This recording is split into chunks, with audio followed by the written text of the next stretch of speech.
Hello again, and welcome back to another adventure in book hunting. Today I am going to be raging against the dying of the light, literally.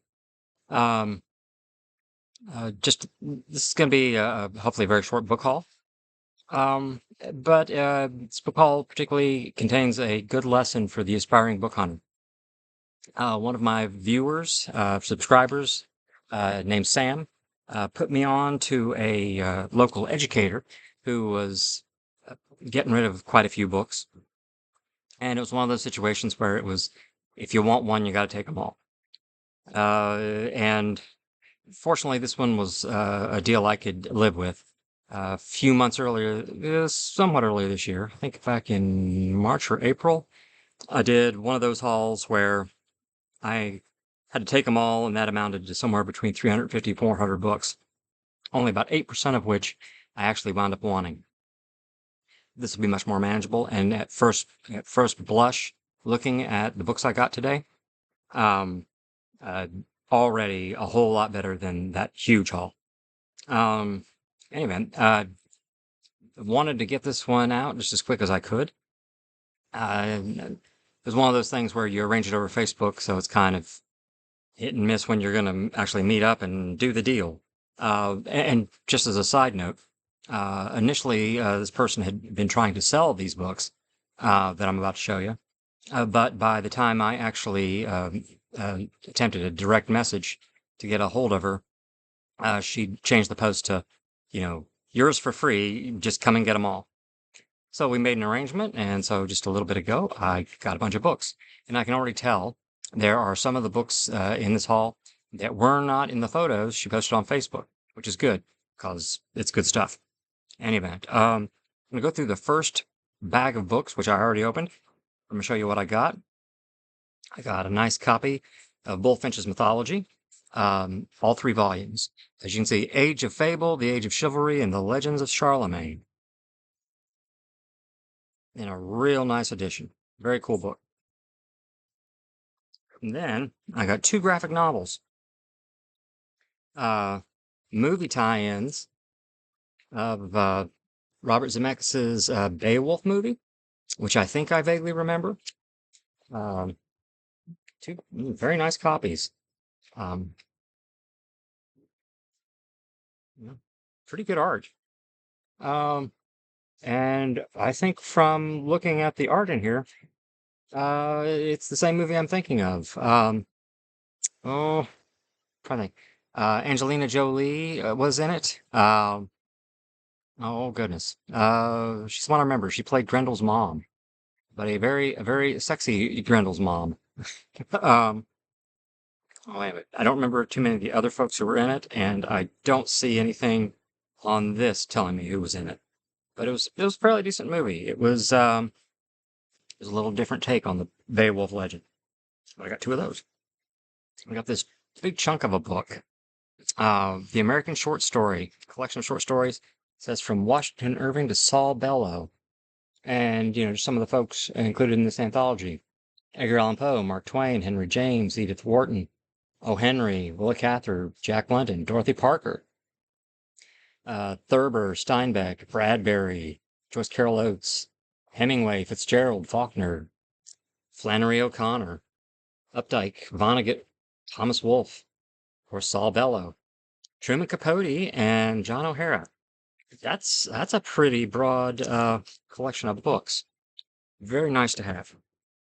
Oh, something I'm not particularly interested in, but I know the Hatter will be, because they tell me to be on the lookout for anything occult oriented or new agey. And I've got a book on the prophecies of Nostradamus, the new revelations. And looking on the back, the UK price is on there first. So I'm betting, let's look. Yeah, this is a British book. Very cool. Ooh, with some very odd illustrations. And claims that some of the quatrains, once again, are pointing to events that we know about in our history. I'm, of course, skeptical, but it's a neat book to have. That was the first grocery bag full of stuff I had. Um, there's a lot of stuff, that I'm about to go through that maybe not so exciting. Like I say, my understanding is this person was an educator or is an educator. So you have some of that stuff.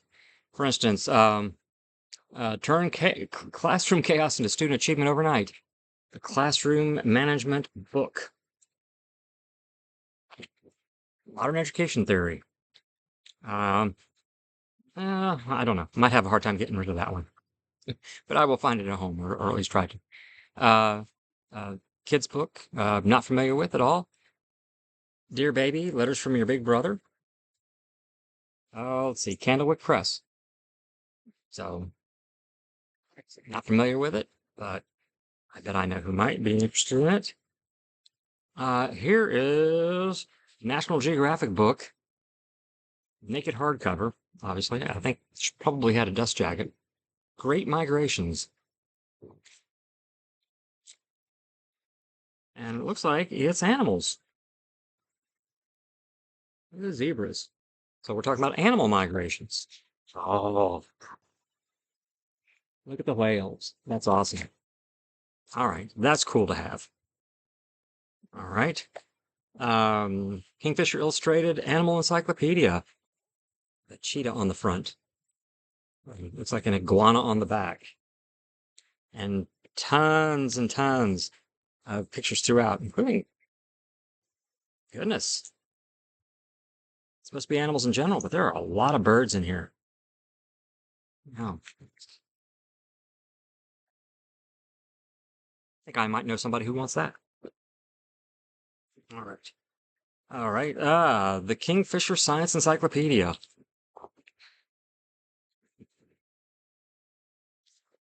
Looks like a pretty modern layout design. Oh, and here's kind of an almanac style book. 4,000 Things You Should Know. Science facts. But it looks very textbooky. Don't know about that one, but it's well-designed book. Okay. We had the Kingfisher Science Encyclopedia a moment ago. Now we've got the Kingfisher Children's Encyclopedia. The only thing about encyclopedias in this day and age, let's see when this one was published. This one was published in 1998. The problem with, this kind of thing is the internet has kind of killed the encyclopedia and the dictionary and the almanac. You really have to have some pop, I think, to still make those things interesting. Oh, Children's First Encyclopedia. Looks like the art in here. Oh yeah, I like this design much better. The Age of the Amphibians. Still pretty cool. Okay. History textbook. The Young People's Atlas of the United States. Published in, once again, 1996. I just don't know about reference books anymore. Oh, now this one, how it looks neat. The Human Body. Anatomy book. Looks like it's also probably for an elementary school. Well, probably like middle school level. Nerves and cells. I remember this from biology 1 and 2 in college. Dendrites and mitochondria and axons and synapses and stuff. Okay, those are all the oversized books. We've got 3 more grocery bags, and all these books look like trade back. There's a couple hardback. Most of these are trade back size or smaller. And I got a feeling I'm gonna have some surprises in here. Oh, this is nice. Bedford Boys. It is a history of I forget the name of the division. Bedford Bedford County, Virginia, had lost more people at D-Day, more soldiers at D-Day than any other county in the United States, I believe. This is their story. I have this in a somewhat larger format. I have some Alex Kershaw stuff, who's the author. Fairly decent writer. That's cool. Oh, some local stuff. Golly Mountain, A History in Verse by Louise McNeill.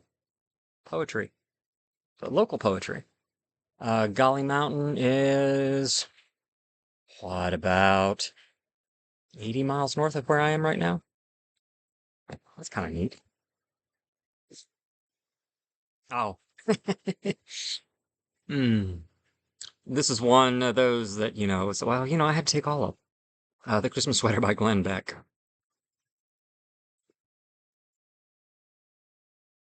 Oh, what's this?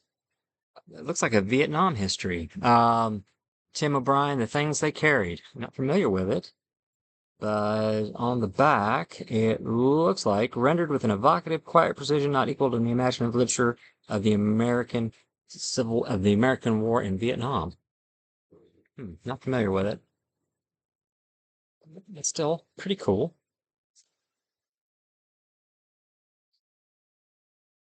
Right. Ah, a book I have already. 13 Hours. An account of the Benghazi attack on the American consulate. And as I recall, um, Mitchell Zukov wrote it, but supposedly also with input from the security team that was trying to hold on for dear life as the American consulate was overrun. It's a pretty good book. I read it 2 or 3 years ago. I got my copy at a library sale. Short aside, there was a news crew from a local television station when I got my copy, and this was the only book I got at that sale. And my dad called me a day later and said, "I saw you on TV. You got caught. You got caught on camera." And I said, "Well, I was trying to avoid being on camera, but Dad, you got to admit, if you're going to be caught someplace, there are far worse places to be caught on camera than a Friends of the Library book set." Not a bad book at all. Ooh, look. Ah, okay. I laughed because I've ranted about this a few times, and I still don't get it. It's a Penguin classic, Geoffrey Chaucer's The Canterbury Tales, but as you can see, it's clipped. Uh,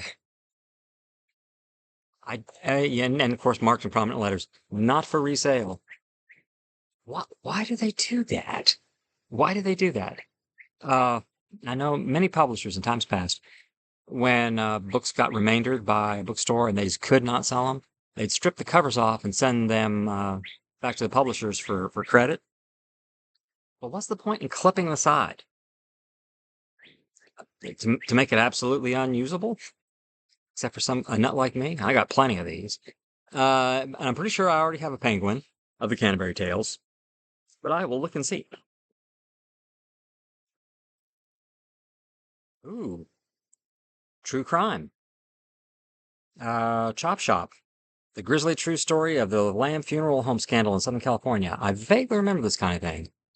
They were taking big money to do cremations and that sort of thing, and they were just stashing the bodies like in an old abandoned pond or something like that. Oh my goodness. Very, very creepy. But yeah, for generations, Lamb Funeral Home was one of the most respected mortuaries in Pasadena, California. Oh, anyway, uh, this is not good. Mass burnings in a secret crematorium, illegal disposal of bodies, mutilations. Eventually, there was a guilty plea to 21 felony charges involving the desecration of dead bodies. Not a light read, but still neat to get in a haul. Oh, oh, okay. More educator stuff. Taming of the crew, working successfully with difficult students. Yeah. Well, once again, I didn't have to tell you, this is an educator's library. Here's another one. Ron Clark's The Essential 55. Educators' rules for discovering the successful student in every child. It's a teaching technique. Don't know how. No, I don't know. Well, we'll see. We'll see. Oh, a very nice copy of The Blind Side by Michael Lewis. And there is what is her name? It's on the back. Sandra Bullock. Sandra Bullock there on the front cover, movie tie-in cover of The Blind Side. But it is in really nice shape. Let's see if the Hatter wants it. If not, I will put this one on the reserve shelf because I would imagine at some point they're gonna they're gonna have somebody who wants to come in and have it. I just don't know how many copies they have right now. Oh wow.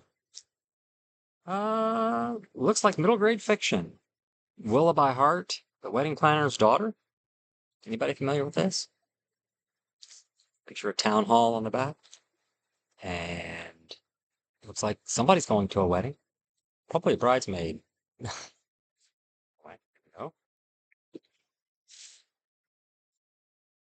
Ooh, this is kind of neat.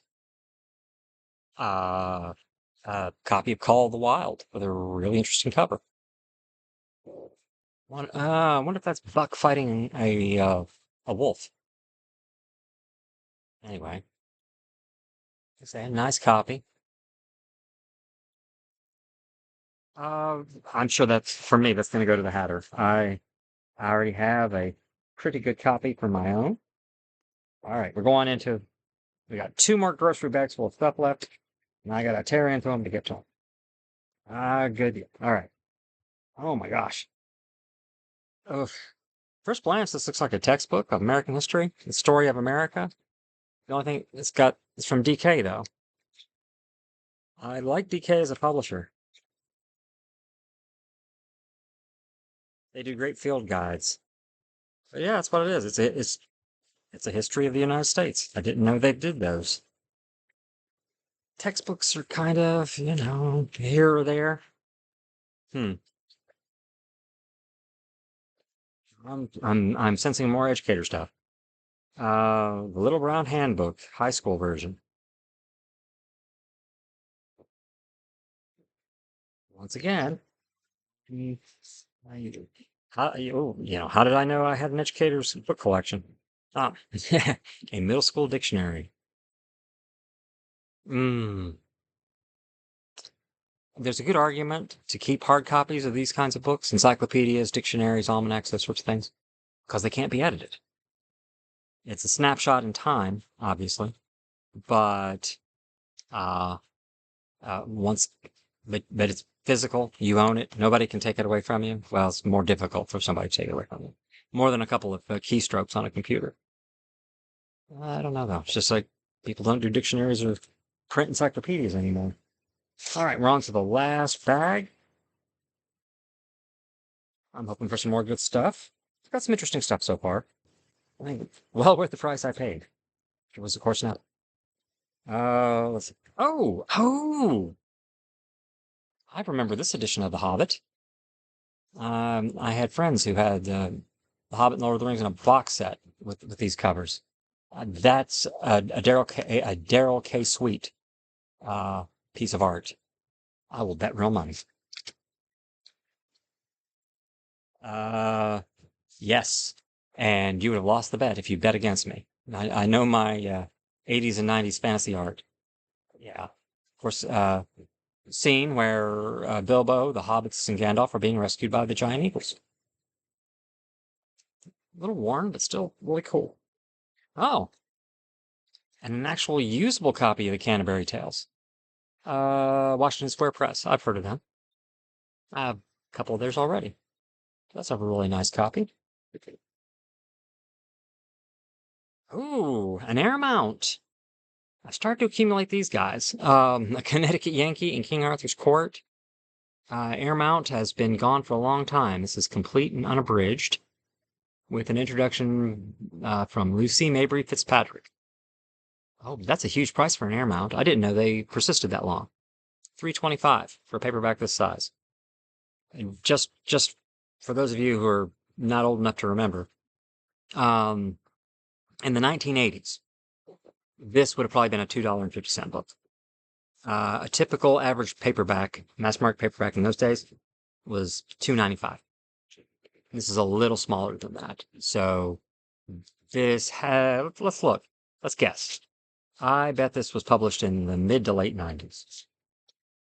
Oh, except someone. Oh, no. Here it is. Nope, just the original copyright, 1964. But I guarantee you, this was not printed in 1964. That's when, but that sounds right for when Airmount was starting to do their thing. They were early competitors of lines like Signet and Penguin that just didn't make it, but apparently made it farther than I thought they did. Oh, now this I like a lot. Oh, especially this weird art. Okay. Lord of the Flies by William Golding. And if you can see on the bottom, with an introduction by Stephen King. Oh, the William Golding Centenary, celebrating, I guess, his 100th birthday. I like the one I have from Penguin a little bit better, but that's still a really cool copy of a really cool book. Yeah, there was some real good stuff here. Oh, what is it with Gone with the Wind? Uh, let's see. Oh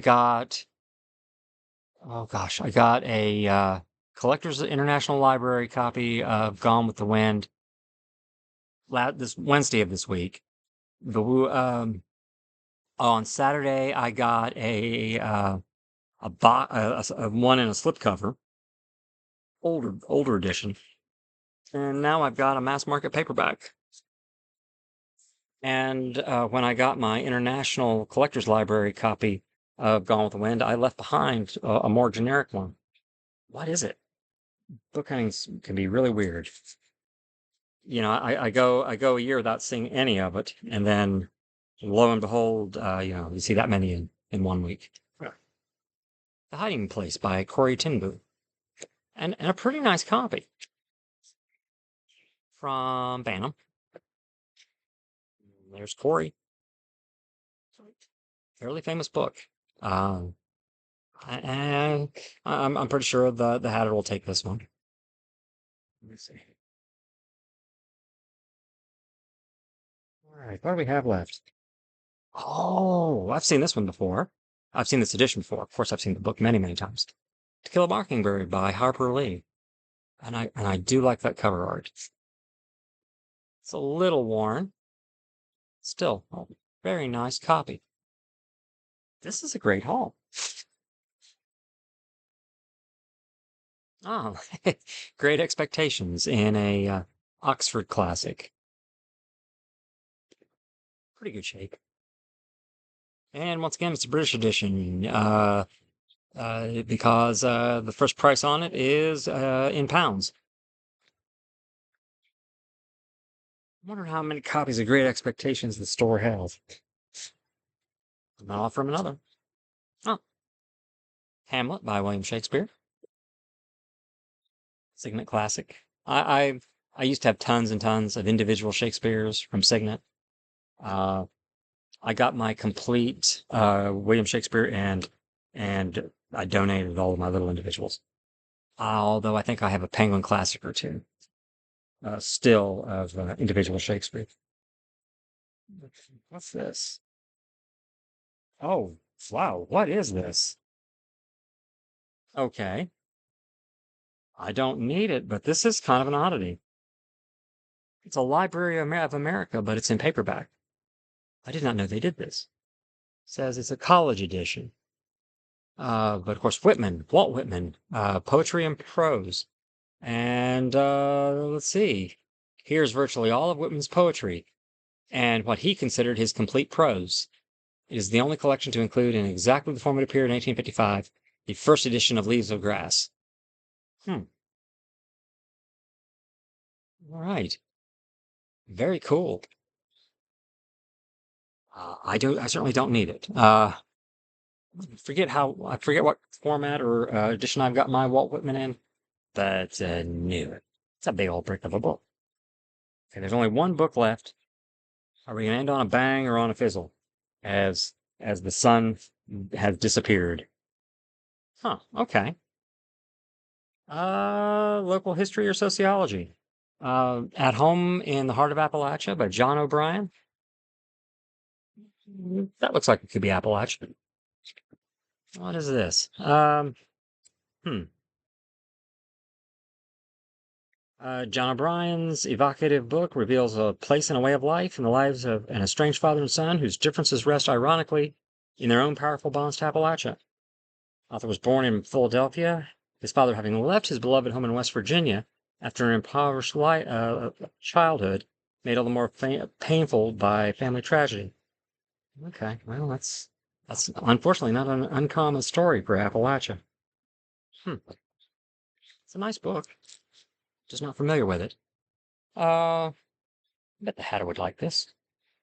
Okay, but anyway, that's the haul. Golly, was not expecting this. In fact, I'd kind of given up on it.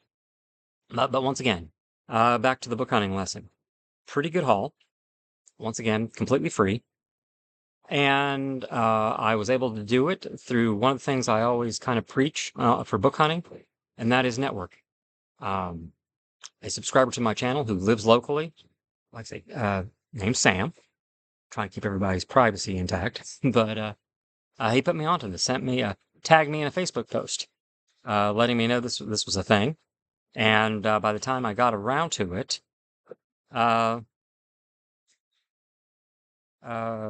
the owner had reduced her price from, I forget what it was, but from real money down to please take them for free. So I did. Clark. This is. I just pulled this one back out. Is this Ron Clark? Let's wait. Is this Ron Clark? The subject of the movie that starred Matthew Perry? Was that Ron Clark? Is this the same guy? If it is, then this just got a whole lot cooler. I mean, I'll take a look. But for now, as darkness encroaches, appreciate anybody who stayed around to the end. Like I said, pretty cool haul. A lot of this will go to the Hatter. Probably only a couple will stay with me. I might exchange a few editions. But in any event, a lot of this, if they want it, will be at the Hatters. And as I always say, it'll probably be getting to them midweek of the week that this video posts. And give them at least a few days to get all these books cleaned, priced, inventoried, and ready to sell. And once again, I'm starting to say this. If you haven't already, follow them on Facebook and Instagram too. They've gotten very good about posting these types of books that they get in through either donations or me or somebody else like me. So just follow that, and once it hits Facebook for sure, they will have it. But with that, I will say good night and be safe. And as always, I hope you have great book hunting.